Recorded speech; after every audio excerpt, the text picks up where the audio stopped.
ادھر سے تھوڑا سا آگے۔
جتنے مومنین یہاں پر تشریف فرما ہے تھوڑا سا ایک صلوات کے ساتھ آگے آئیے. آگے ابھی بھی گنجائش ہے، اندر کا ماحول بھی اچھا ہے، ٹھنڈا ہے، اس لیے پیچھے والوں کو تھوڑی سی جگہ مل جائے اور سب مل کر حسین ابن علی علیہ السلام کے ذکر سے استفادہ کر سکیں. سب مل کر صلوات بھیجیے اور تھوڑا سا آگے.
والصلاة والسلام على جميع الأنبياء والمرسلين سيما من سمي في الآفاق بأحمد وفي الأرض بأبي القاسم محمد.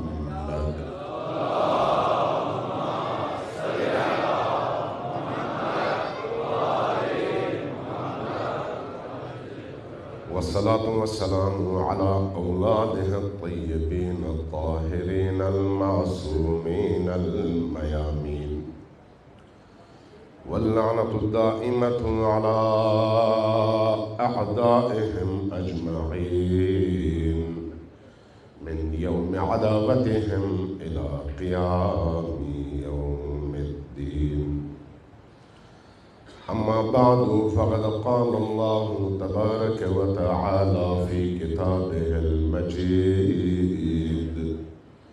وهو أصدق القائلين وقوله الحق. بسم الله الرحمن الرحيم. قل لا أسألكم عليه أجرا إلا المودة في القربى. صلى الله عليه وسلم.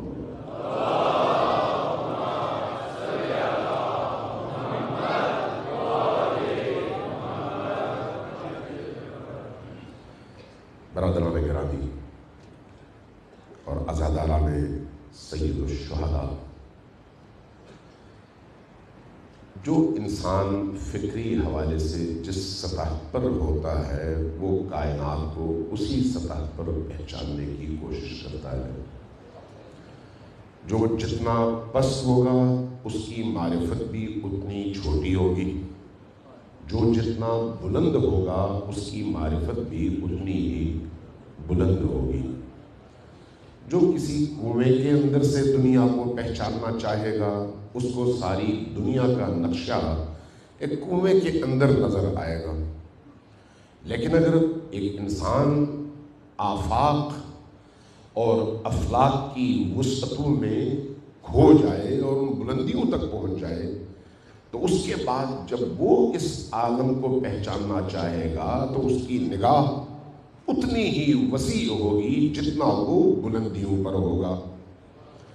یہی وجہ ہے کہ ادیان میں بھی اللہ کی شناخت کے جو ذرائع ہیں ان ذرائع میں جو لوگ پستیوں کا شکار ہوئے انہوں نے اس طرح سے رب کو پہچانا، اور جو لوگ بلندیوں تک پہنچے انہوں نے اس طرح سے اپنے رب کو پہچانا. اس لیے اب بھی خود دین کے اندر، اسلام کے اندر ایسے بھی لوگ پائے جاتے ہیں جو اللہ کو اپنی طرح سے جسم سمجھتے ہیں، اپنی طرح سے بدن کا مالک سمجھتے ہیں، چونکہ اپنی دنیا میں گم ہیں، اس سے باہر نکل نہیں سکے. اسی طرح سے بہت سارے ایسے بھی ہیں جو نبی کریم کو اپنی طرح کا ایک انسان سمجھتے ہیں. چونکہ اپنی طرح کا سمجھتے ہیں اس لیے جیسے وہ خود ہوتے ہیں ویسے ہی سمجھتے ہیں کہ نبی بھی ہوں گے، اور یہی کیفیت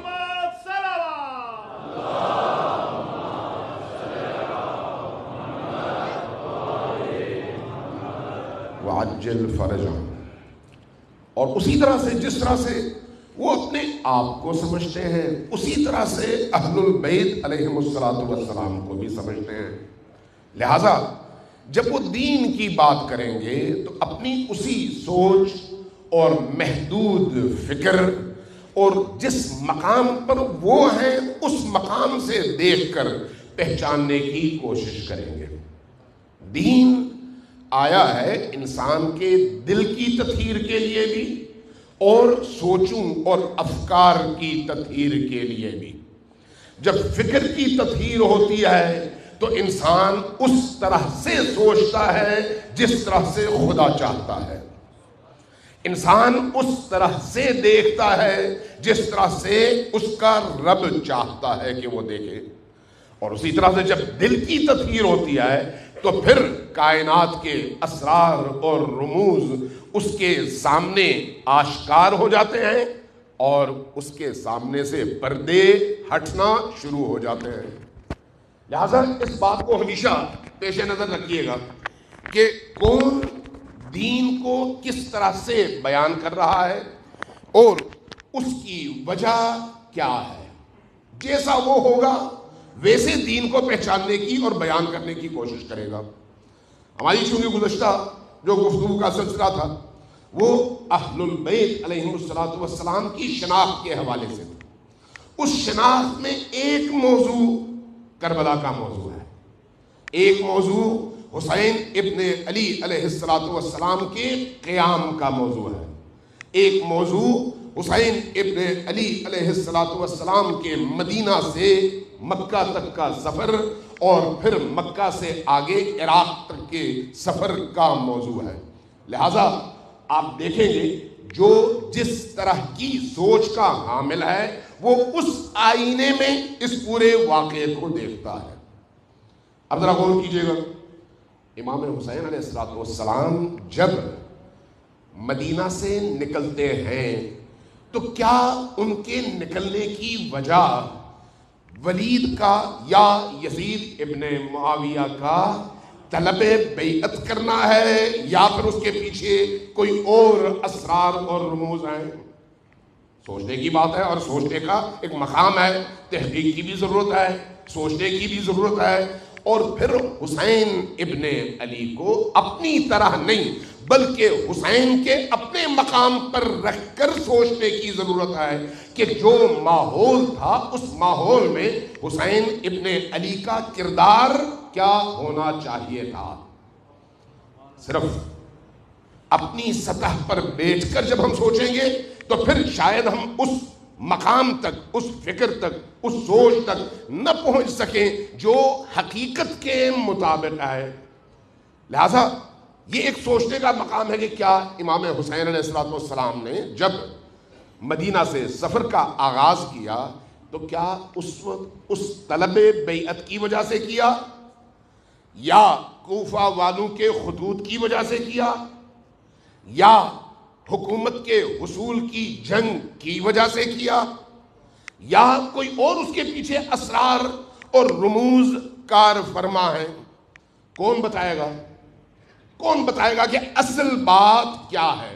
آیا قرآن، حدیث، یا پھر مورخ؟ اور مورخ بھی وہ مورخ جو امویوں کے دیے ہوئے لقمے کھا کر تاریخ لکھے.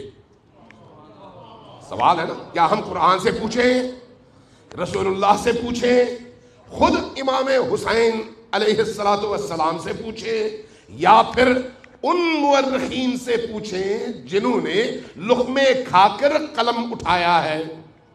تو خود بخود بہت سارے اسرار ہمارے سامنے آہستہ آہستہ کھلنے شروع ہو جائیں گے. صلوات بھیجیے بر محمد و آل محمد.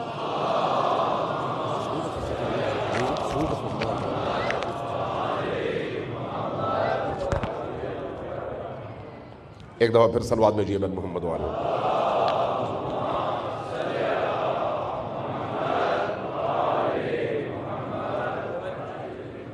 عزیزان من، جب ہم نبی کریم کی ذات کو دیکھتے ہیں، مطلب یہ شیعہ اور سنی دونوں کی متفقہ روایات ہیں. جیسے میں نے کل شاید اشارہ بھی کیا تھا کہ حسین ابن علی کا یہ جو قدم ہے اور قیام ہے، یہ لوح ازل میں خدا نے لکھا ہوا تھا.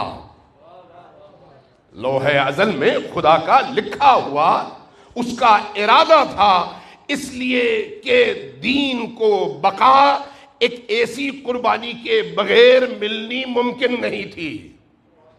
اس کے لیے اتنا ہی بڑا قدم چاہیے تھا.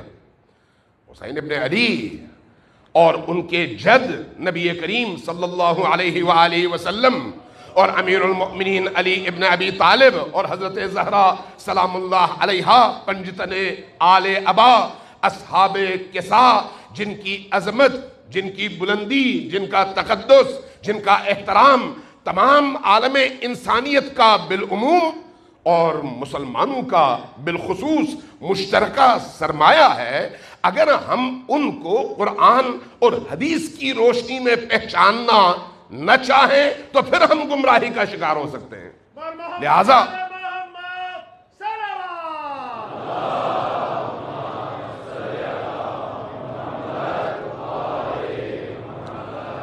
ہمیں اس روشنی میں دیکھنا چاہیے کہ حسین ابن علی کا ہر قدم آیا حوادث کا رد عمل ہے یا پہلے سے سوچی سمجھی حکمت عملی ہے. سوچنے کا مقام یہ ہے. بعض ہمارے اپنے مورخین بھی یہ سمجھتے ہیں کہ ادھر سے ہو سکتا ہے اگر نہ مانگا جاتا، بیعت کا تقاضا نہ ہوتا یا پھر کوفیوں کا خط نہ آتا تو شاید حسین ابن علی مدینہ میں محفوظ ہوتے. اور بہت سارے لوگ ہمارے اپنے اہل علم بھی اسی طرح کی سطحی فکر کی وجہ سے اس درست نتیجے تک پہنچنے سے قاصر ہو جاتے ہیں. حسین ابن علی کون ہے؟ زمین پر اللہ کی حجت، زمین پر اللہ کے ولی، نبی کریم کے بعد، امیر المؤمنین کے بعد، امام حسن کے بعد پنجتن آل ابا میں سے آخری فرد، وہ فرد جس کی نگاہوں کے سامنے یہ پورا عالم اور پوری کائنات اور مستقبل کے واقعات ایسے ہی ہے جیسے انسان کے سامنے اس کی ہتھیلی. وہ شخصیت جس کو معلوم ہے کہ اس کے بعد ہونا کیا ہے. یہ اہل سنت کی روایات بھی ہیں اور اہل تشیع کی روایات بھی ہیں. یہ جو گریے کی فضیلت کے حوالے سے امام احمد ابن حنبل نے اپنی کتاب فضائل الصحابہ میں امام حسین علیہ السلام پر گریے والی روایات بیان کی ہیں، یہ کیا بعد میں آئی ہیں یا رسول اللہ کے دور سے آئی ہیں؟ تو اس کا مطلب ہے کہ پہلے لوگوں کو پتا تھا کہ اتنا بڑا ظلم ہونا ہے، اور اس کی بنیاد پر پھر ایک پورے معاشرے کے اندر تبدیلی آنی ہے، اور اس غم، اس علم، اس درد اور اس ظلم کے نتیجے میں لوگوں کے اندر برائیوں کے خلاف ایک جذبہ پیدا ہونا ہے، اور حسین کی مظلومیت کے لیے ہمدردی بھی اور پھر ان سے وابستگی کا جذبہ بھی پیدا ہونا ہے۔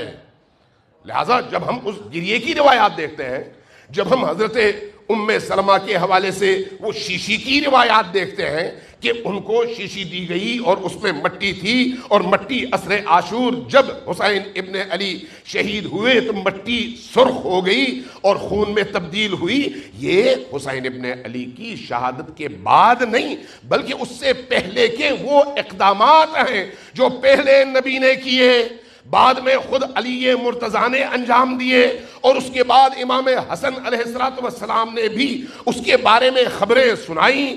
پھر حسین ابن علی نے بھی اپنی دور زندگی میں، دور حیات میں اس حوالے سے مختلف مقامات پر مختلف جملے ارشاد فرما کر یہ بتا دیا کہ حسین کسی واقعے کے رد عمل میں نہیں بلکہ آگاہانہ طور پر، باشعور، شعوری طور پر، جانتے ہوئے، سمجھتے ہوئے، اور یہ جانتے ہوئے کہ نتائج کیا ہوں گے، مدینہ سے نکل رہے ہیں۔ لہذا حسین ابن علی کے تمام اقدامات آپ دیکھیے، تمام اقدامات، آپ کو حیرت ہوگی۔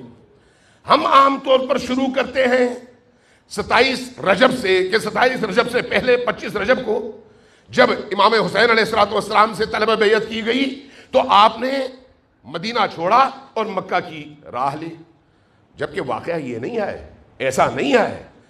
امام حسین علیہ السلام ایک آگاہ، آشنا، دانا اور مستقبل کے واقعات کو جاننے والے امام ہیں، اور انہیں معلوم ہے کہ نبی کے بعد اس دین کی حفاظت کے لیے جس عظیم قربانی کی ضرورت ہے اس میں حسین ابن علی کا رول اور کردار کیا ہے، انہیں یہ معلوم ہے۔ یہی وجہ ہے کہ 58 ہجری، ابھی ہم بات کر رہے ہیں 61 ہجری کی، 61 ہجری محرم، اس سے اگر 58 ہجری کی طرف جائیں تو 3 سال قبل حسین ابن علی آتے ہیں حج کے لیے۔ روایت، 2 طرح کی روایات اور 2 طرح کے خطبات امام حسین علیہ السلام کے تحف العقول میں موجود ہیں، ان کے خطبات بھی موجود ہیں اور احادیث بھی موجود ہیں۔ حج پہ جانے سے پہلے عالم اسلام میں، یمن کی طرف، عراق کی طرف، دیگر ان بلاد اسلامیہ کی طرف جہاں پر مسلمان بستے ہیں، ان علاقوں کے سرکردہ لیڈرز، سرکردہ جو نمایاں چہرے ہیں، ان کو خط لکھتے ہیں، اور اس خط میں لکھتے ہیں کہ میں حسین ابن علی ہوں، رسول اللہ کا آخری فرزند اس زمین کے اوپر، اصحاب کسا کا آخری فرد، اس سال میں حج پر آ رہا ہوں، تم سب کو میری طرف سے دعوت ہے کہ حج پہ آؤ۔ حج سے فراغت کے بعد منا کی سرزمین میں ہم مل بیٹھیں گے، میں نے ایک پیغام تم لوگوں کو دینا ہے۔ ذرا سوچئے امام حسین علیہ السلام کے اقدامات کے حوالے سے، میں نے تمہیں ایک پیغام دینا ہے۔ کس کو خط لکھتے ہیں؟ علماء کو، نمبر 1، ان علاقوں کے جو سرکردہ لیڈرز ہیں ان کو، اور ہماری اصطلاح میں مسجدوں کے جو ٹرسٹیز اور چیئرمین حضرات ہیں ان کو، بڑے بڑے خطیبوں کو، بڑے بڑے ائمہ جمعہ اور جماعات کو، ہر علاقے میں موجود ان قبائل کے سرداروں کو جو نمایاں طور پر دین کے حوالے سے پہچانے جاتے ہیں، ان تمام لوگوں کو خط لکھتے ہیں۔ خط لکھنے کے بعد حج پہ بلا لیتے ہیں۔ یہ کب کا واقعہ ہے؟ 58 ہجری کا۔ حج کا عمل انجام پاتا ہے ذی الحج میں۔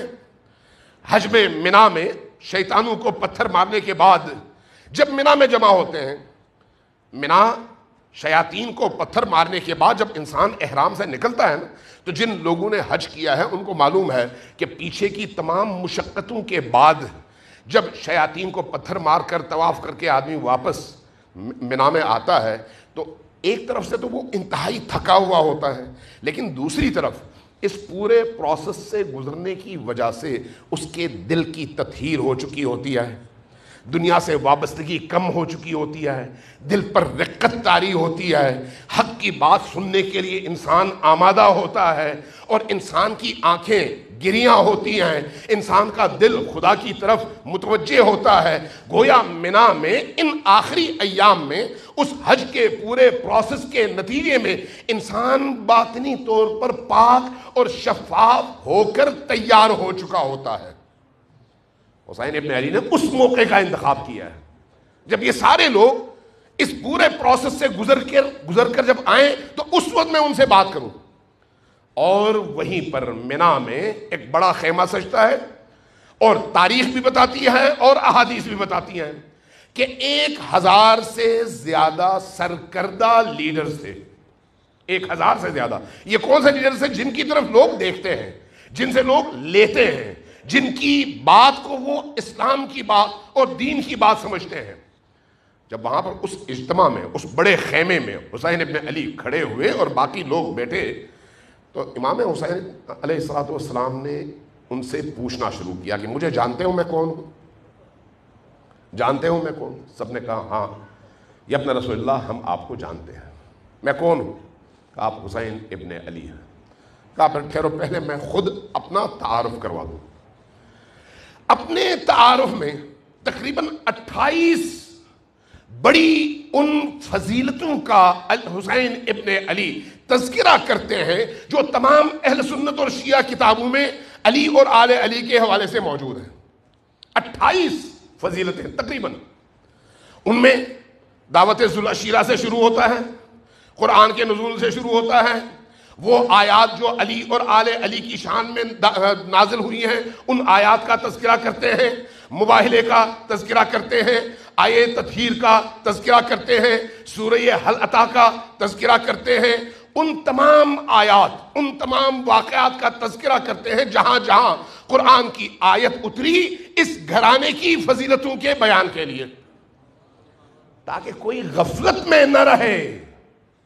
حسین دوسروں کو اندھیرے میں رکھ کر استفادہ نہیں کرتے، شعور دیتے ہیں اور پھر اختیار بھی دیتے ہیں، شعور بھی دیتے ہیں اور اختیار بھی دیتے ہیں۔ آج کے مولوی کیا کرتے ہیں؟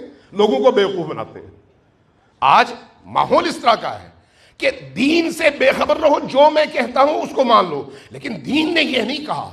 دین کہتا ہے کہ دین کو سمجھو اور دین کو سمجھنے کے بعد پھر دیکھو کہ تمہاری ذمہ داری کیا بنتی ہے۔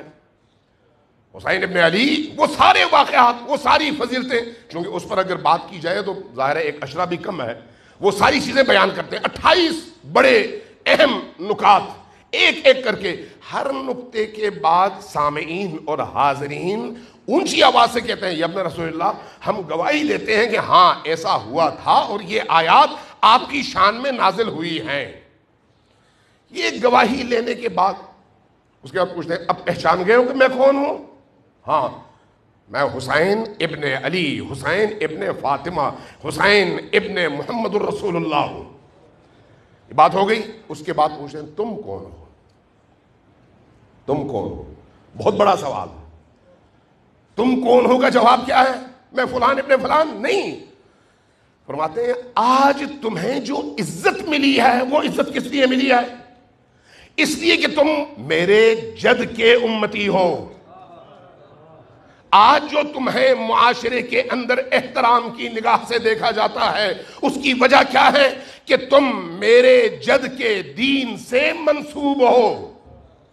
تم میں سے کوئی امام ہے، کوئی خطیب ہے، کوئی لیڈر ہے، کوئی مسجد کا سربراہ ہے، کوئی کچھ اور ہے، لیکن سب کی شناخت یہ ہے کہ تم نبی کے دین سے منسوب ہو، اور تمہیں جو عزت ملتی ہے جو تکریم ملتی ہے جب تم کسی محفل میں جاتے ہو. یہ اس خطبے کے حصے ہیں کہ جب تم کسی محفل میں جاتے ہو تو اس محفل میں لوگ تمہارے احترام میں اٹھ کھڑے ہوتے ہیں. یہ آیا اس لیے ہے کہ تم فلان ابن فلان ہو یا اس لیے ہے کہ تمہاری نسبت میرے نانا کے دین سے ہے؟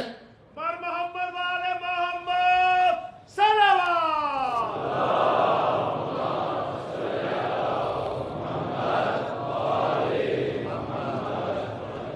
یہ جو 1000 انسان لیڈرز سرکردہ لوگ موجود ہیں وہ گواہی دیتے ہیں کہ اپنا رسول اللہ اس میں کوئی شک نہیں، ہمیں اگر عزت ملی ہے تو آپ کے جد کی وجہ سے ملی ہے، ہمیں احترام ملا ہے تو آپ کے دین کی وجہ سے ملا ہے، ہماری لوگ تکریم کرتے ہیں تو وہ آپ کے جد کے پیغام سے ہمارے جڑنے کی وجہ سے اور نسبت کی وجہ سے ملا ہے.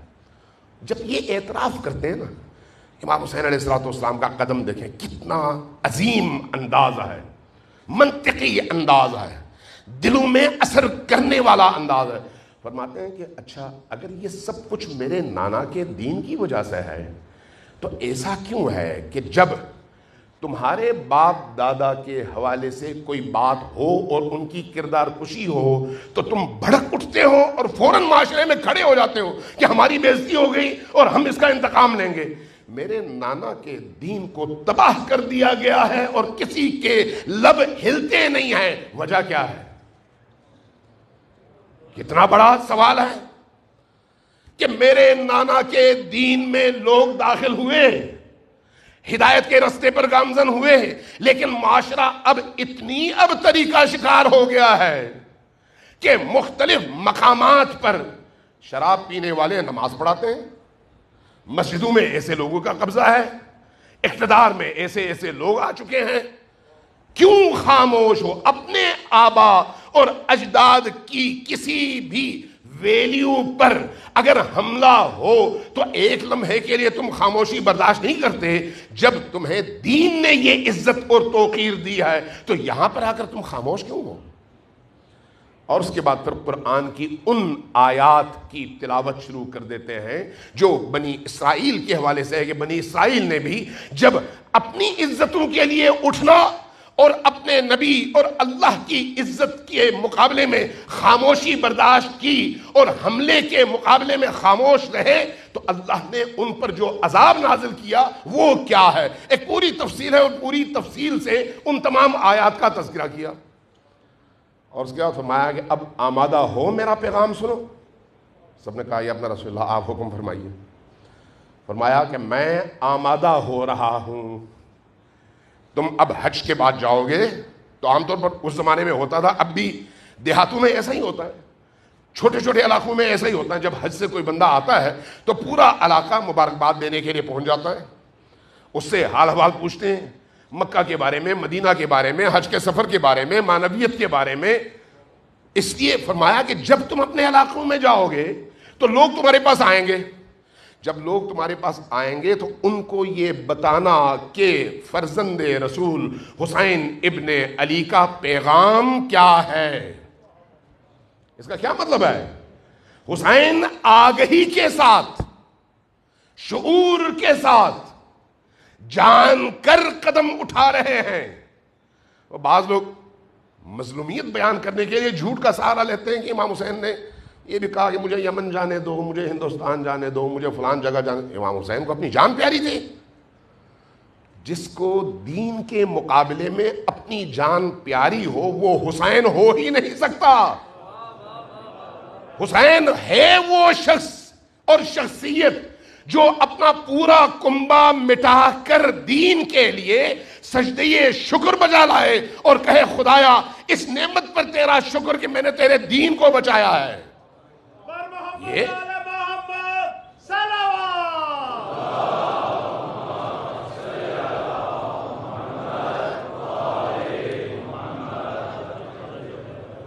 واقعہ گزر گیا، 58 ہجری گزر گئی، تاریخ گزر گئی. حسین ابن علی واپس آئے. اس کا مطلب یہ ہے کہ ذہنی طور پر بھی تیار ہیں اور شعوری طور پر بھی تیار ہیں. اب ذرا دیکھیے خود مدینہ میں کوئی آتا ہے کہتا ہے کہ اے ابا عبداللہ الحسین، آپ جب جانا ہی چاہتے ہیں پہلے تو روکتے ہیں کہ آپ جائیں نہیں، کہتے ہیں نہیں میرا جانا ضروری ہے اس لیے کہ دین کی بقا کا مسئلہ ہے. کہتے ہیں اگر ایسا ہے تو پھر آپ بچوں کو لے کر نہ جائیں. بچوں کو لے کر کیوں نہ جائیں؟ اس لیے کہ آپ تو شہید ہو جائیں گے، بچے رل جائیں گے. حسین مسکراتے ہیں، فرماتے ہیں تمہیں نہیں پتا میں کیوں یہ کام کر رہا ہوں. حسین ابن علی انتخاب کس کا کرتے ہیں؟ خواتین کا، بہنوں کا، بیٹیوں کا، اپنے خاندان کے اندر شخصیات کا چن چن کر، ہر ایک کا نہیں، چن چن کر انتخاب کرتے ہیں. اور اس میں شیرخوار علی اصغر بھی شامل ہے. کیوں؟ اس لیے کہ انہیں معلوم ہے کہ ان میں سے ہر فرد نے اس پورے سفر میں کیا کردار ادا کرنا ہے. آگہی کے ساتھ جا رہے ہیں، شعور کے ساتھ جا رہے ہیں، جانتے ہوئے جا رہے ہیں. اس لیے جب آپ مدینہ سے نکلنے لگتے ہیں تو آپ دیکھیے، آپ ایک وصیت لکھتے ہیں اور محمد ابن حنفیہ کے سپرد کر دیتے ہیں. تمام مورخین نے اور محدثین نے وہ خط نقل کیا ہے، تمام کتابوں میں موجود ہے، شیعہ سنی سب میں موجود ہے. کیا کہتے ہیں؟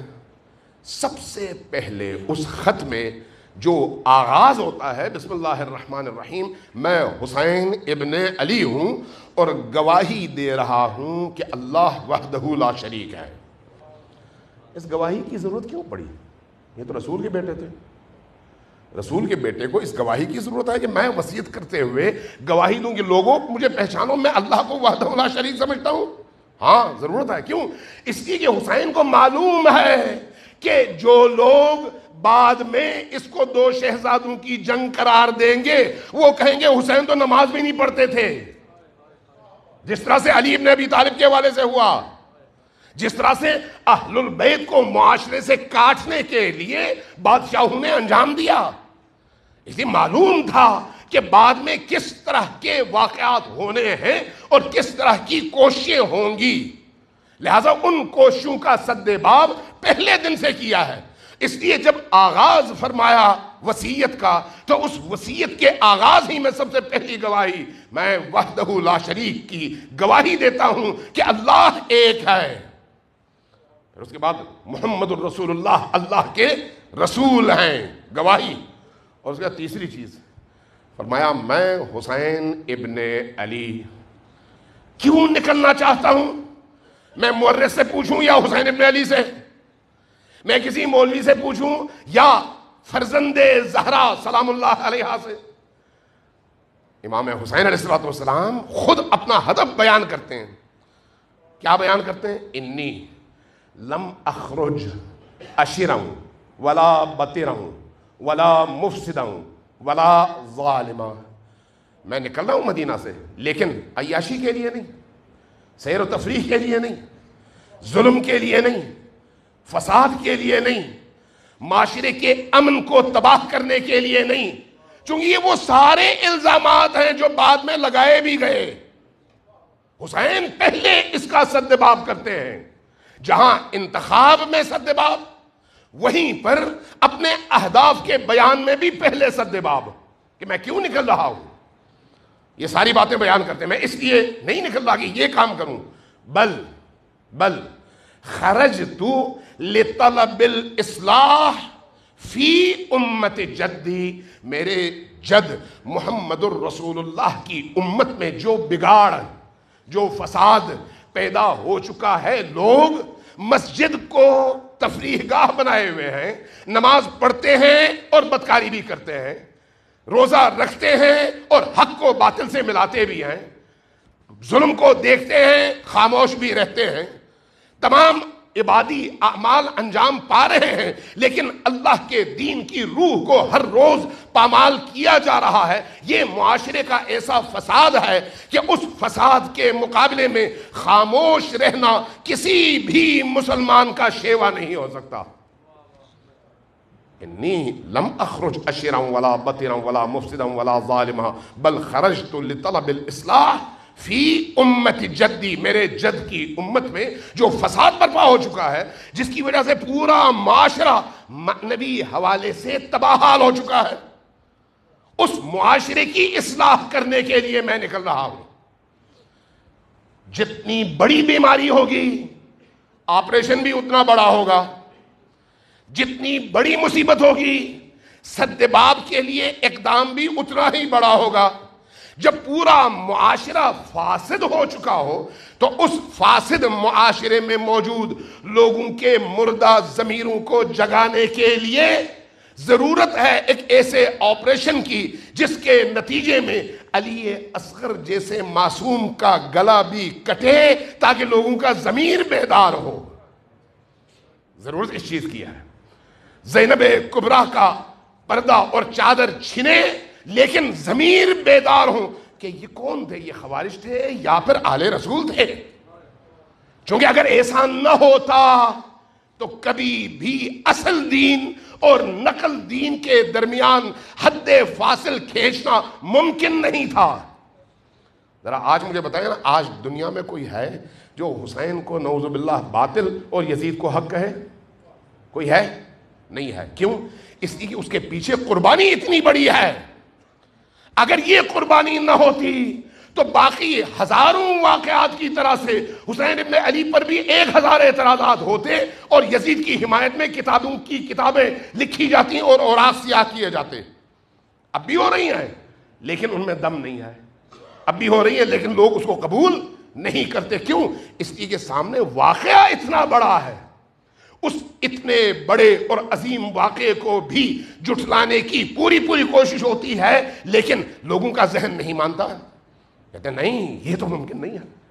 حسین ابن علی اپنے قیام کے اہداف کو بیان کرتے ہیں، بیان کرتے ہوئے پھر لوگوں کے ضمیروں کو جھنجھوڑتے ہیں۔ الا ترون، کیا تم لوگ نہیں دیکھ رہے ان الحق لا یعمل بہ، حق پر عمل نہیں ہو رہا، والباطل لا یتناہا عنہ، اور باطل سے لوگ اجتناب نہیں کر رہے۔ جب ایسی صورتحال ہو کہ حق پر عمل نہ ہو اور باطل پورے آب و تاب کے ساتھ چھا رہا ہو تو ایسے موقع پر اگر کوئی مؤمن ہے تو اس کے لیے شائستہ یہ ہے فَلْيَرْغَبِ الْمُؤْمِنُ فِي لِقَاءِ اللَّهِ مُحِقًّا، کہ وہ مومن اپنی جان دے لیکن اس طرح کی بے راہ روی کو ایک لمحے کے لیے برداشت نہ کرے۔ یہ حسین ابن علی کا پیغام۔ اسی پیغام کے تحت حسین ابن علی نکلتے ہیں، اسی پیغام کے تحت، اور یہی پیغام ساتھ لے کر مکہ جاتے ہیں۔ مکہ جاتے ہیں منصوبہ بندی کے ساتھ، ناگہانی نہیں، ہدف کے ساتھ۔ اور جب مکہ پہنچتے ہیں عین 8 ذی الحج، جب تمام عالم اسلام سے، آج اگر کئی لاکھ ہیں تو اس زمانے میں بھی اپنی نسبت سے ظاہر ہے بہت بڑی آبادی آتی ہوگی، عین اس ٹائم پہ جب سب کو یہ معلوم ہے کہ فرزند رسول حسین ابن علی حج کے موقع پر یہاں پر مکہ میں موجود ہیں، عین اس ٹائم پہ 8 ذی الحج جب سب لوگ حج کی تیاریوں میں پورے شوق کے ساتھ مصروف ہیں، حسین ابن علی اعلان کرتے ہیں کہ میں نے حج نہیں کرنا، میں جا رہا ہوں، میں مکہ چھوڑ رہا ہوں۔ اگرچہ فقہی طور پر ظاہر ہے پہلے امام حسین پہلے حج کر چکے ہیں اس لیے ان پر فرض نہیں ہے، اب یہ حج جو ہے مستحب ہے، اس لیے وہ اس مستحب حج کو عمرے میں تبدیل کرتے ہیں نیت سے اور اس کے بعد نکل آتے ہیں۔ لیکن دنیا کو ایک میسج دے رہے ہیں، وہ حج جس میں دین کی بقا نہ ہو حسین کو منظور نہیں ہے۔ حسین اس حج کی طرف پشت کرتے ہیں جہاں پر ظلم ہو لیکن حاجی خاموش رہے، کیونکہ حاجی جب آتا ہے مینا کی سرزمین میں جو کچھ وہ اعمال انجام دیتا ہے ان میں آخری عمل کیا ہے؟ شیاطین کو پتھر مارنا۔ شیاطین کو پتھر مارتے ہیں، 3 بڑے پتھر کے بنے ہوئے شیاطین۔ یہ کیا ہے؟ ان پتھروں کا قصور کیا ہے؟ پہلے گڑھا تھا، بعد میں ستون بنا، اب جو ہے بڑی بڑی دیواریں بن گئی ہیں اور پھر ان دیواروں پر بھی منزلیں چڑھ گئی ہیں اور کئی منزلوں کی دیواریں۔ ان دیواروں کا قصور کیا ہے؟ کیا ایک عاقل آدمی، سمجھدار آدمی اس بات کو نہیں سمجھتا کہ یہ علامت ہے کہ جب تم اسلامی معاشرے میں جیو تو ہر شیطان کے مقابلے میں کھڑے ہو جاؤ اور شیطان کو پتھر مارو اور رحمان کے سائے میں آ جاؤ؟ کیا اس چیز کی علامت نہیں ہے؟ چونکہ تمام عبادات جہاں اس کی ایک ظاہری حیت اور شکل ہے وہیں پر اس کی ایک روح ہے، اس کا ایک پیغام ہے، اور وہ پیغام اصلاح نفس بھی ہے اور اصلاح معاشرہ بھی ہے۔ لہذا جب آپ نماز پڑھتے ہیں اس میں بھی یہی ہے، روزہ رکھتے ہیں اس میں بھی یہی ہے، حج کرتے ہیں اس میں بھی یہی ہے، باقی اعمال انجام دیتے ہیں اس میں بھی یہی ہے، حتیٰ حضرت ابراہیم کی قربانی کی سنت ادا کرتے ہیں اس میں بھی یہی ہے۔ جب تک وہ روح نہ ہو اس عمل کی کوئی حیثیت نہیں ہے، وہ عمل صرف بظاہر عمل ہے۔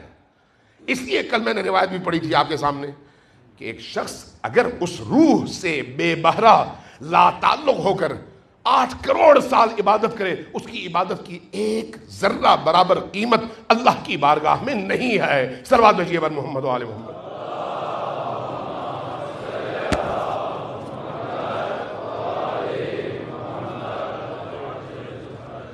اب یہ جو سفر ہے، اب آپ نکل رہے ہیں اور سارے حاجی مکہ میں ہیں۔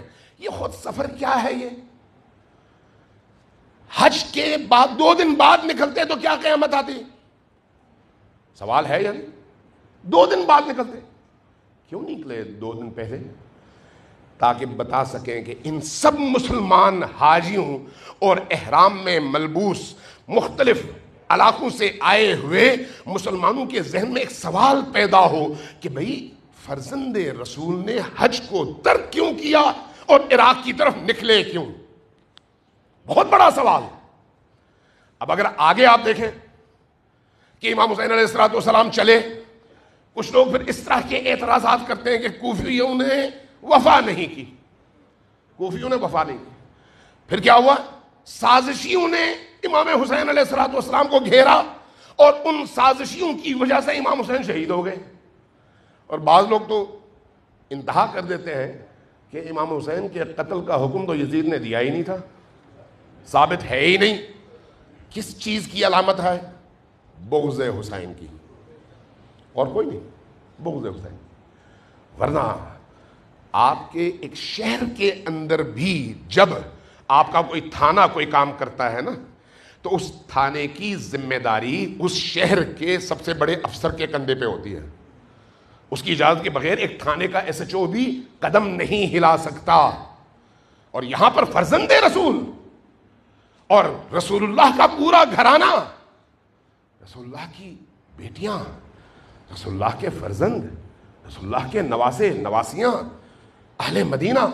اب بات کی جاتی ہے کہ کوفے والوں نے دعوت دی اور اس کے بعد بے وفائی کی، مان لیتے ہیں کوفے والوں نے دعوت دی، بالکل ٹھیک ہے، لیکن پھر وہ بیان کیوں نہیں کرتے کہ کوفہ میں ہوا کیا؟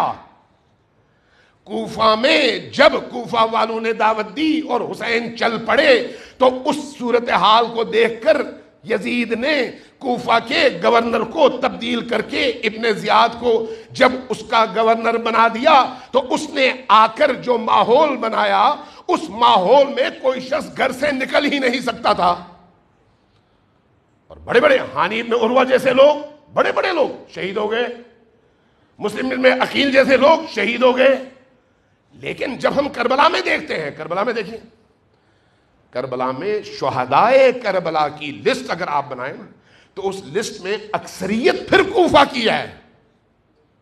کوفہ والوں کی دعوت اپنی جگہ، سب کا ساتھ نہ دینا اپنی جگہ، لیکن امام حسین علیہ السلام کا ساتھ دینے والوں کی اکثریت پھر اسی کوفہ سے ہے۔ مدینہ والے کہاں ہیں؟ مکہ والے کہاں ہیں؟ مدینہ سے تو نبی کریم کے فرزند خود نکلے تھے نا۔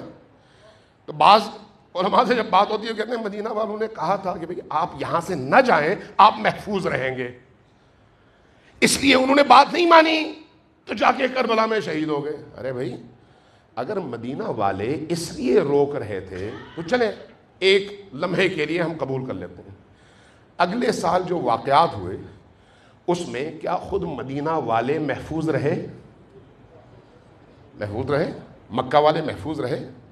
یہ یاد رکھیے، جو اپنے زمانے کے ولی کا ساتھ نہیں دیتا وہ خود بھی تباہ اور برباد ہو جاتا ہے۔ جو اپنے زمانے کے ولی کا ساتھ نہیں دیتا، حسین ابن علی، اگر یزید ابن معاویہ کی آپ ہسٹری دیکھیں تو 3 سال ہیں، ان 3 سالوں میں پہلا سال کربلا کا واقعہ، اگلا سال مکہ کا واقعہ، اگلا سال مدینہ کا واقعہ۔ مکہ میں کعبۃ اللہ پر حملہ اور کعبۃ اللہ کو ڈھانا کس کا کارنامہ ہے؟ یزید ابن معاویہ کا۔ جو لوگ یزید ابن معاویہ کو بچانے کے لیے کہتے ہیں کہ اس نے تو حکم نہیں دیا تھا، تو پھر یہ کعبے کو ڈھانے کا حکم کس نے دیا تھا؟ سوچتے نہیں ہے، یا پھر سوچوں پہ تالے لگے ہوئے ہیں۔ اسے تھوڑا سا آگے بڑھیں، کعبے کی جو بے حرمتی تھی وہ اپنی جگہ، جب مدینہ کی بے حرمتی کی باری آئی تو ابن خلدون نے لکھا ہے، ابن اسیر نے لکھا ہے، البدایہ والنہایہ دیکھ لیں، یہ بڑی بڑی قطور اور معتبر کتب ہیں جو ہمارے اہل سنت کے بڑے بڑے اکابر علماء نے لکھی ہیں، چھوٹی کتابیں نہیں ہیں، کوئی گمنام فرد نہیں ہے جس نے ایسی کوئی بات لکھی ہو۔ کہتے ہیں جب مدینہ کا واقعہ پیش آیا، واقعہ حرہ، تو اس میں جب لشکر یزید نے مدینہ پر حملہ کیا تو کچھ ایسی چیزیں آئیں سامنے جس نے ہوش اڑا دیے۔ پہلی چیز، حرم نبوی پر حملہ کر کے مسجد نبوی کو استبل بنا دیا گیا۔ کس نے بنایا؟ یہ سازشی عناصر تھے یا حاکم تھے؟ سازشی عناصر تھے یا حکومت تھی، امویوں کی حکومت؟ مسجد کو استبل بنانے کا مطلب کیا ہے؟ یہ کہ میرا کوئی عقیدہ نہیں ہے اس مسجد پر، اس کا مطلب یہ ہے نبی کریم کی حرمت کی پامالی اس مسجد میں، اس کا مطلب کیا ہے؟ میں مانتا ہی نہیں ہوں۔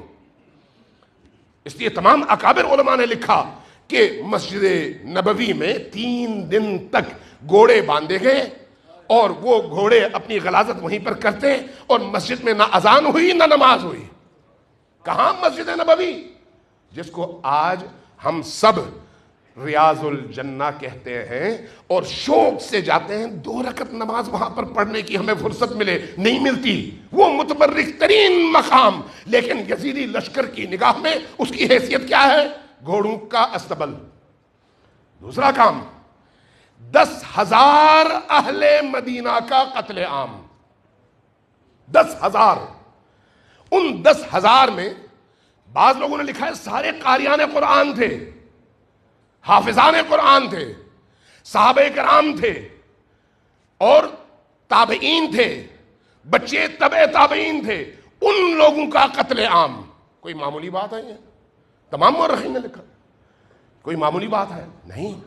اس کے ساتھ اگلی بات، اہل مدینہ کی ناموس پر حملہ۔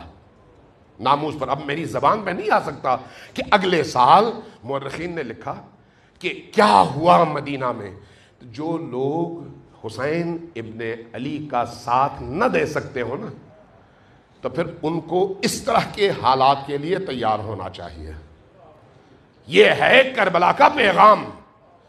کربلا حریت فکر انسانی کے لیے وہ استعارہ ہے کہ اگر کسی نے کربلا کے اس پیغام کو پکڑا تو اس کو عزت کے علاوہ کچھ نہیں ملتی، عزت، احترام، تقدس۔ اور جس نے حسین ابن علی کے اس رستے کو چھوڑا اور خاموشی اختیار کر لی، کمپرومائز کیا اور ظلم سے ساز باز کیا، تو اس کا نتیجہ کیا ہے؟ اس کا نتیجہ پھر ذلت ہے، پھر رسوائی ہے۔ لہذا آج آپ دیکھیں تمام مسلمان، ہمارے اہل تشیع بھائی ہوں یا اہل سنت، حتیٰ غیر مسلم بھی، امام حسین کا جب تذکرہ آتا ہے تو سب کے سر جھک جاتے ہیں، سب کے سر جھک جاتے ہیں۔ اس جو عراق میں ہوتا ہے 40 کے ایام میں، یہ تو عاشور کے ایام ہے، 40 کے ایام میں میں ایک وہ انٹرویو کسی عیسائی پادری کا دیکھ رہا تھا، جب اس رپورٹر نے اس سے انٹرویو لیا کہ آپ کیوں آئے ہیں 40 کی اس مشی میں امام حسین کے حرم کی طرف، جبکہ آپ کا خدا کا تصور اور ہے، نبی کا تصور اور ہے، آپ کی کتاب الگ ہے، کون سی چیز باعث بنی کہ آپ اس ہجوم میں آئیں؟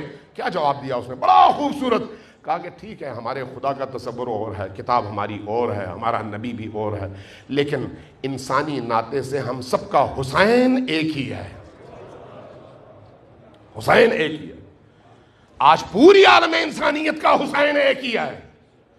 اس لیے بدترین لوگ بھی جب کسی بند گلی میں پہنچتے ہیں تو حسین کے دروازے پر جائے بغیر کوئی چارہ نہیں ہے، کوئی چارہ نہیں ہے۔ اس لیے یہ جو حسین کا غم ہے، حسین کا علم ہے، حسین کا درد ہے، یہ امت اسلامیہ کا مشترکہ سرمایہ ہے، کسی ایک طبقے کا، کسی ایک فکر کا، کسی ایک مسلک کا، کسی ایک مکتب کا نہیں ہے، سب کا ہے۔ اس لیے کہ سب کے ضمیر حسین کے ساتھ جیتے ہیں۔ جس کے اندر ضمیر ہے وہ حسین کے علاوہ کسی اور طرف دیکھ بھی نہیں سکتا۔ لبیک یا حسین، لبیک یا حسین، لبیک یا حسین، لبیک یا حسین، محمد والے محمد صلوات۔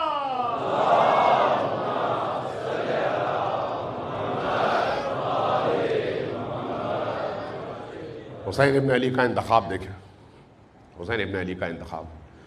اس لیے مصائب میں بھی ہمیں بہت احتیاط کی ضرورت ہے، سنتے ہوئے بھی اور بولتے ہوئے بھی، کہ کہیں ہمارے جملوں سے اس خاندان کی توقیر، عزت اور ان کے احترام اور ان کے اس مقام پر ضرب نہ پڑے کہ ہم ان کو مظلوم ثابت کرنے کے لیے ایسی باتیں کر جائیں جو ان کے مقام سے میل نہ کھائیں۔ تو ان کا مقام بہت عظیم ہے۔ آج بھی میں ایسی ماؤں کو جانتا ہوں جو اپنے 4-4 5-5 بیٹوں کو قربان کرنے کے بعد آنسو بہائے بغیر کربلا کی طرف رخ کر کے کہتی ہیں کہ اے حسین، کاش میرا کوئی اور بیٹا ہوتا، میں آپ کی قدموں میں اس کو قربان کر دیتی۔ آج بھی ایسی مائیں ہیں۔ تو زینب کیسی ہوں گی؟ ام کلثوم کیسی ہوں گی؟ میں نے ایسی بہنوں کے انٹرویوز پڑھے ہیں، جب ان کا انٹرویو پڑھا نا میں خود تڑپ اٹھا۔ ایک بہن ہے، اس کے 4 بھائی شہید ہو گئے ہیں، لیکن جب وہ بات کرتی ہے انتہائی جرأت کے ساتھ تو کہتی ہے جب میں نے اپنے بھائیوں کی لاشیں دیکھیں تو مجھے زینب سے شرم آئی کہ میں روؤں تو کیسے روؤں، کیسے روؤں۔ جہاں ان زینب اور ام کلثوم کی کنیزوں کی فکری سطح اتنی بلند ہو، وہاں پر خود زینب کی سطح کتنی بلند ہونی چاہیے، ام کلثوم کی سطح کتنی بلند ہونی چاہیے۔ لہذا واقعہ عاشورہ میں اور شام غریبہ میں جو واقعات پیش آئے نا، ان میں جب ہم ان مخدرات کو دیکھتے ہیں تو یہ انسانیت کے بھی اور جرأت و بہادری کے بھی معراج پر نظر آتی ہیں۔ معراج پر جب امام حسین علیہ السلام شہید ہوئے نا، تو ان کی شہادت کے موقع پر سارے گھرانے کے لوگ خیموں میں تھے اور دعائیں مانگ رہے تھے۔ کون تھیں؟ سارے مرد شہید ہو چکے تھے، جوان شہید ہو چکے تھے، اصحاب شہید ہو چکے تھے، اب حسین تنہا تھے۔ اس حسین کی تنہائی کے ان لمحات میں بعض راویوں نے یہ واقعہ نقل کیا ہے کہ زینب سلام اللہ علیہا خیموں سے نکل کر آتی اس بلند چوٹی پر جس کو تل زینبیہ کہتے ہیں، اس بلند چوٹی پر، اور قتلگاہ ان کے سامنے، بار بار وہاں پر آتی، دیکھتی حسین سالم ہیں یا نہیں ہیں، پھر واپس جاتی بچوں کو تسلی دیتی، پھر آتی دوڑ دوڑ کر۔ یہ تقریباً کوئی 100 میٹر سے زیادہ کا فاصلہ ہے۔ اب تو اس تل زینبیہ کو انہوں نے جو ہے بڑا حال بنا دیا ہے، لیکن ایک زمانے میں وہ تل موجود تھا، میں نے وہاں پر نماز پڑھی ہے، آپ میں سے بھی بہت سارے لوگوں نے پڑھی ہوئی۔ وہاں تک خیمے سے، مخیم سے آنے میں کم از کم 5 سے 7 منٹ لگتے ہیں دوڑ کر آنے میں۔ زینب سلام اللہ علیہا بار بار آتی، اس بلند چوٹی پر نیچے دیکھتی اور حسین ابن علی کو گھوڑے پر دیکھتی تو تسلی سے واپس جاتی اور بچوں کو حوصلہ دیتی ہیں، حوصلہ دیتی۔ ایک وقت وہ بھی آیا جب خیام کے باہر گھوڑے کے ہنہنانے کی آواز آئی۔ جیسے ہی ہنہنانے کی آواز آئی تو صرف زینب سلام اللہ علیہا نہیں بلکہ حسین ابن علی کی بیٹیاں بھی پردہ کھول کر باہر آئیں۔ کیا دیکھا؟ ذوالجناح موجود ہے لیکن حسین نہیں ہے، حسین نہیں ہے۔ کیا دیکھا؟ ذوالجناح نے اپنے رخسار حسین ابن علی کے خون میں تر کیے ہوئے ہیں اور آ کر یہ اطلاع دے رہا ہے کہ بچوں دیکھ لو حسین شہید ہو گئے۔ یہ جو منظر ہے یہ قیامت کا منظر ہے. اس قیامت کے منظر میں ایک دفعہ آواز اٹھتی ہے تمام مخدرات عصمت و طہارت کی اور نبی زادیوں کی کہ واہ حسینہ آپ چلے گئے، اب یہاں پر کیا ہوگا؟ مورخین نے لکھا ہے کہ کوئی پکار رہی تھی واہ حسینہ، کوئی پکار رہی تھی واہ اماں، کوئی پکار رہی تھی واہ علیہ، اور کوئی پکار رہی تھی واہ جدہ، کوئی رسول اللہ کو پکار رہی تھی، کوئی علی مرتضیٰ کو، کوئی فاطمہ الزہرا کو، اور کوئی حسن اور حسین کو. اس کیفیت میں ایک دفعہ راوی لکھتا ہے کہ ان لشکر والوں نے خیمے کا رخ کیا تاکہ خیموں کو لوٹ سکیں، لیکن دیکھا اندر مخدرات ہیں لیکن پوری جرأت کے ساتھ کھڑی ہیں. اب ان کی موجودگی میں لوٹا نہیں جا سکتا تھا تو انہوں نے کیا کیا؟ خیموں کو آگ لگانا شروع کر دی. خیموں کو آگ لگانا شروع کر دیا. جیسے ہی خیموں کو آگ لگی چھوٹی چھوٹی معصوم بچیاں روتے ہوئے خیموں سے باہر آئی، روتے ہوئے، چھوٹے چھوٹے بچے اور چھوٹی چھوٹی بچیاں. راوی کہتا ہے کہ اس اثنا میں شمر ایک خیمے کے دروازے پر پہنچا تو کیا دیکھا؟ اندر ایک جوان ہے اور بے ہوشی کی کیفیت میں ہے، مریض ہے. اس نے تلوار نکالی تو دیکھا ایک مخدرہ کھڑی ہو گئی اور کھڑی ہو کر کہا اے شمر، اس کو قتل کرنے سے پہلے تم میری جان لو، ورنہ ہم اجازت نہیں دے سکتے کہ حسین کے اس مظلوم بیٹے کو تم قتل کرو. کون تھی؟ زینب بنت علی. زینب بنت علی، سید الساجدین کے دفاع میں زینب بنت علی کھڑی ہو گئی.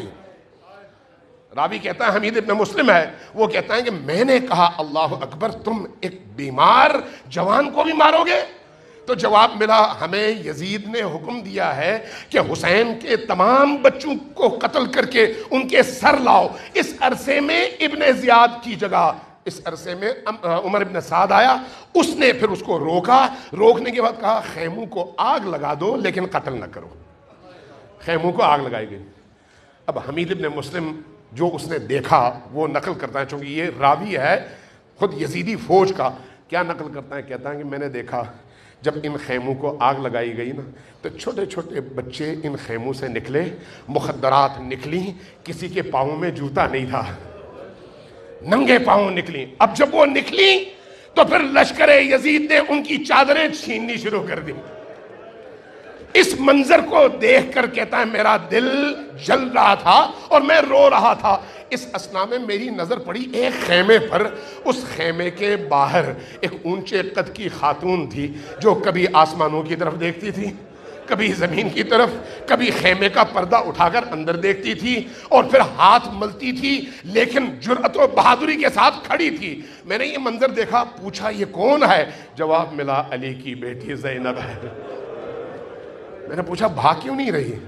جواب ملا اندر حسین ابن علی کا بیٹا سید الساجدین مدہوشی اور بے ہوشی میں ہے، بیمار ہے، اس کو چھوڑ کر جا نہیں سکتی. حمید کہتا ہے کہ میں نے جب یہ منظر دیکھا تو اس کے بعد میں نے دیکھا کچھ خواتین نے سہارا دیا اور اس جوان کو جیسے ہی وہ باہر لے کر آئی ویسے ہی آگ اس خیمے تک پہنچ گئی اور وہ خیمہ بھی جل گیا. حمید کہتا ہے، یہ میں حمید ابن مسلم کی روایت بیان کر رہا ہوں، کہتا ہے میں نے ایک منظر دیکھا کہ تقریباً 23 بچے ایک جگہ جمع تھے. 23 بچے. ہم نے پوچھا یہ کون بچے ہیں؟ کہا یہ اہل البیت کے وہ معصوم بچے ہیں جو بھوک اور پیاس کی وجہ سے پریشان حال ہیں. 23 بچے ایک جگہ. کہتے ہیں یہ جو 11 محرم کی شب ہے اس میں زینب سلام اللہ علیہا نے جب تمام خانوادے کو دوبارہ جمع کرنا چاہا تو دیکھا ان میں 2 بچے کم ہیں. ان 2 بچوں کو تلاش کیا تو دیکھا ایک جگہ ان کی لاشیں پڑی ہوئی ہیں.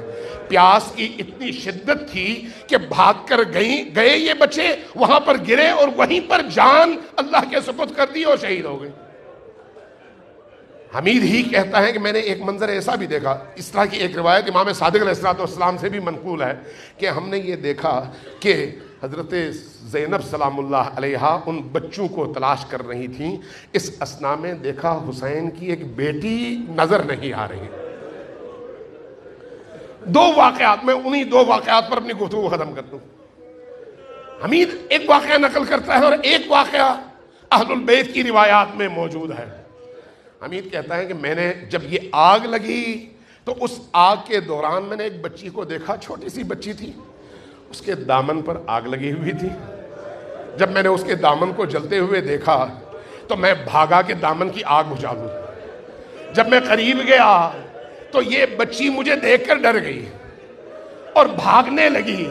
میں آگے سے آیا، بچی کو روک کر جب اس کے دامن کی آگ میں نے بجھائی تو اس بچی نے عجیب سی نگاہوں سے مجھے دیکھا، گویا آنکھوں ہی آنکھوں میں پوچھ رہی ہو، کربلا میں اب تک جتنے بھی لوگ آئے وہ لوٹ رہے تھے، مار رہے تھے، جلا رہے تھے، تم پہلے شخص ہو جو آگ بجھانے کے لیے آئے ہو۔ اس کے بعد کہتا ہے میں نے اس بچی سے پوچھا، بیٹی یہ تمہارے رخسار سیاہ ہو چکے ہیں، تمہارے کان کی لو پھٹی ہوئی ہے، تمہارا بدن زخمی ہے، کون ہو تم؟ کہا حسین کی بیٹی۔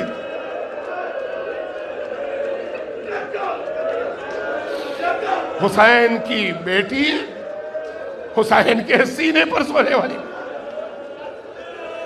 کہتا میں نے اس سے پوچھا، بیٹی یہ تمہارے کان کی لو کیوں اس طرح سے پھٹی؟ کہا ان ظالموں نے میرے بابا کی پہنائی ہوئی بالیاں اس طرح سے کھینچی کہ کان کی لو پھٹ گئی۔ میں نے کہا بیٹی یہ تمہارا چہرہ سیاہ ہے، رخسار سیاہ ہو چکے ہیں۔ کہا جب یہ مقنعے چھین رہے تھے تو انہوں نے اتنے زور سے تماچے مارے، اتنے زور سے تماچے۔ کہتا میں نے کہا بیٹی ذرا بتاؤ میں تمہاری کیا خدمت کروں جس سے تمہارا غم کم ہو؟ تو اس بچی نے کیا کہا ذرا مجھے نجف کا رستہ بتا دو۔